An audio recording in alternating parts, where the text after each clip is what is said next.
ಮತ್ತೊಂದು Kannada ZEE5 original. ಈ ಸಲ ಪ್ರೊಡ್ಯೂಸ್ಡ್ ಬೈ PRK ಪ್ರೊಡಕ್ಷನ್ಸ್.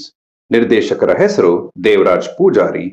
ಈ 7 ಸಂಚಿಕೆಗಳ ಮಿನಿ ವೆಬ್ ಸೀರೀಸ್ ನ ಹೆಸರು ಮಾರಿಗಲ್ಲು. ಓವರ್ ಆಲ್ ರನ್ ಟೈಮೇ ಅಪ್ರಾಕ್ಸಿಮೇಟ್ಲಿ 2.5 ಗಂಟೆ ಕಾಲ. ಕದಂಬರ ಕಾಲದ ಕೆಲವು ಡೀಟೇಲ್ಸ್ ನ ಹೇಳ್ತಾ ಈ ಕಥೆಯನ್ನ ಶುರು ಮಾಡ್ತಾರೆ. ಕಥೆ ನಡೆಯೋದೇ ಬನವಾಸಿ, ಸಿರಸಿ ಆ ಕಡೆ 1990 ಆ ಕಾಲಘಟ್ಟದಲ್ಲಿ ಅಂತ ಅನ್ಸುತ್ತೆ. ಅಲ್ಲಿಯ ಮನೆಗಳ ಸೌಂದರ್ಯ, ಅಲ್ಲಿಯ ಕಾಡಿನ ನೀರಿನ ಸೌಂದರ್ಯ ಇವೆಲ್ಲವನ್ನು ಚೆನ್ನಾಗಿ ಕ್ಯಾಪ್ಚರ್ ಮಾಡಿದ್ದಾರೆ. ಸಿನಿಮಾಟೋಗ್ರಫಿ ಟೀಮ್ ಹಾಗೂ ಸಿನಿಮಾಟೋಗ್ರಾಫರ್ ಲೈಟ್ ಅನ್ನ ಬಳಸಿರುವ ರೀತಿ ಆ ಸೌಂದರ್ಯವನ್ನ ಬಹಳ ಕಡೆ ಇನ್ನೂ ಹೆಚ್ಚಿಸಿದೆ. ಸ್ವಲ್ಪ ಆ ಓವರ್ ಕಾಸ್ಟ್ ಕಂಡೀಷನ್ಸ್ ಫೀಲ್ ಇರೋದು ಕೂಡ ಈ ಕಥೆಗೆ ಒಂದು ಪ್ಲಸ್. ಎಲ್ಲೂ ಕಣ್ಣಿಗೆ ಚುಚ್ಚುವಂತಹ ಬಿಸಿಲು ಇರೋ ಒಂದು ಫ್ರೇಮ್ ಆಗ್ಲಿ, ಒಂದು ದೃಶ್ಯವಾಗ್ಲಿ ಇದ್ದದ್ದು ನನಗಂತೂ ನೆನಪಾಗ್ತಾ ಇಲ್ಲ. ಕದಂಬರ ರಾಜವಂಶದವರು ಗೋಪಾಲಕೃಷ್ಣ ದೇಶಪಾಂಡೆ ಅವರು ಮಾಡಿರೋ ಪಾತ್ರ. ಊರಿಗೆ ಅವರು ಒಂದು ರೀತಿಯ ಒಡೆಯರು. ಕೆಲವರು ಅವರನ್ನ ಹಾಗೆ ಕರೆಯೋದು ಕೂಡ. ಅವರ ಕೈ ಕೆಳಗೆ ಕೆಲಸ ಮಾಡ್ತಿರೋರು 4 ಮಂದಿ. ಆ ಒಂದು ಸಣ್ಣ ಗ್ರೂಪಿಗೆ ಒಂಥರ ಲೀಡರ್ ವರದ, ಪ್ರವೀಣ್ ತೇಜ್ ಅವರ ಪಾತ್ರ. ಪುರಾತತ್ವ ಇಲಾಖೆಯ ಅಧಿಕಾರಿ ಮರಿಗೌಡ್ರು, ರಂಗಾಣ ರಘು ಅವರ ಪಾತ್ರ. ಕದಂಬರ ಶಿಲಾಶಾಸನಗಳನ್ನ ಹುಡುಕಿ ತೆಗೆದು ಸರ್ಕಾರಕ್ಕೆ ಒಪ್ಪಿಸೋ ಕೆಲಸಕ್ಕಾಗಿ ಈ ಊರಿಗೆ ಬಂದಿದ್ದಾರೆ. ಅಂತಹ ಶಾಸನ ಒಂದರಲ್ಲಿ ನಿಧಿ ಇರುವ ಒಂದು ಗುರುತು, ಒಂದು ಕುರುಹು ಗೊತ್ತಾಗತ್ತೆ. ಅದನ್ನ ಹುಡುಕ್ತಾ ಈ ಗುಂಪಿನವರು ಎಲ್ಲರೂ ಹೋಗ್ತಾರೆ. ಆದ್ರೆ ಆ ನಿಧಿಯನ್ನ ರಕ್ಷಣೆ ಮಾಡ್ತಿರೋದು ಮಾರಿ ಅನ್ನೋ ಒಂದು ನಂಬಿಕೆ ಕೂಡ ಇದೆ. ಹೀಗಿರುವಾಗ ಏನಾಯ್ತು ಅನ್ನೋದೇ ಈ ಕಥೆ. ಒಂದು ಗುಟ್ಟು ಹೇಗೆ ಗುಟ್ಟಾಗೆ ಉಳಿಯೋದಿಲ್ಲ.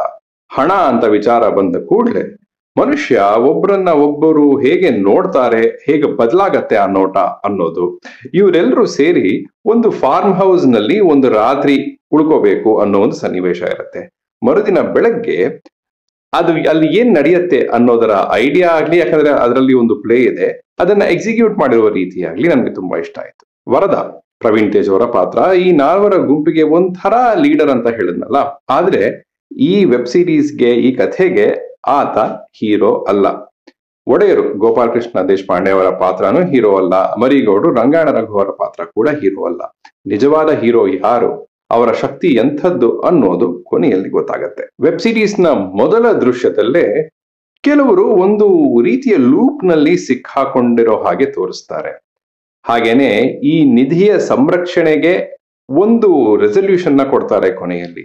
ಇವೆಲ್ಲವನ್ನು ನಡೆಸ್ತಿರೋರೆ ಆ ಹೀರೋ. ನಿಧಿ ಕೊನೆಗೆ ಎಲ್ಲಿ ಸಿಗತ್ತೆ, ಅದನ್ನ ಕಂಡು ಹಿಡಿಯೋರು ಯಾರು, ಹೇಗೆ ಅನ್ನೋ ಐಡಿಯಾ ಹಾಗೂ ಎಕ್ಸಿಕ್ಯೂಷನ್ ಕೂಡ ನನಗೆ ಹಿಡಿಸ್ತು. ಗೋಪಾಲಕೃಷ್ಣ ದೇಶಪಾಂಡೆ ಅವರಿಗೆ ಒಂದು ಫ್ರೆಶ್ ಲುಕ್ ಸಿಕ್ಕಿದೆ. ಇಂತಹ ಪಾತ್ರವನ್ನ ಆಯ್ಕೆ ಮಾಡಿಕೊಂಡು ನಟಿಸೋದಕ್ಕಾಗಿ ಪ್ರವೀಣ್ ತೇಜ್ ಅವರಿಗೆ ಅಭಿನಂದನೆಗಳು. ರಂಗಾಣ ರಘು ಅವರ ಪ್ರೆಸೆನ್ಸ್ ಹೆಲ್ಪ್ ಮಾಡಿದೆ. ದಯಾ, ಶಿವರಾಮ ಅಂತ 2 ಪಾತ್ರಗಳಿದೆ. ಆ ಪಾತ್ರಗಳಲ್ಲಿ ನಟಿಸಿರೋರ ನಟನೆ ಇಂಪ್ರೆಸಿವ್. ಸಿದ್ಧಿ ಜನಾಂಗದ ಹಿನ್ನೆಲೆಯ ಬಗ್ಗೆ ಒಂದು ಡೈಲಾಗ್ ಇದೆ, ಅದು ಚೆನ್ನಾಗಿದೆ. ಅದು ಅಷ್ಟೇ ಇಟ್ಟದ್ದು ಸಾಕಾಯ್ತು.